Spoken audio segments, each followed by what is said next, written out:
Hello there, welcome to DaveTech YouTube channel, and in this video I will show you how to install a Time TV application to your Hisense Smart TV. This is very easy. If you find the video helpful, make sure to like, subscribe and share for more important videos like this. So your Hisense Smart TV, this is exactly what you should do.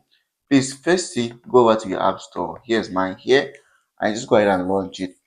Now it will take a second to load, but we need the App Store. And if you have a Hisense Smart TV, the App Store should look like this. You see that.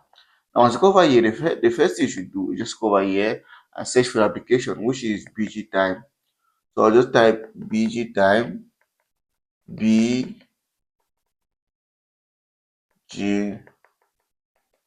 and then time. So TIME.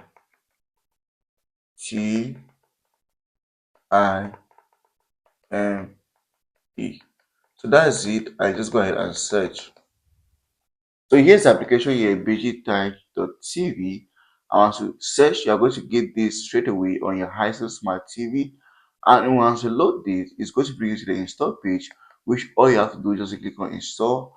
And the application is going to be installed to your Hisense Smart TV. Now here you can choose where you want to place the application, and then you're good to go. You can go ahead then and launch it on your Hisense Smart TV and see how it works. So that's it, how to install this application. Very helpful. Make sure to like, subscribe, and share.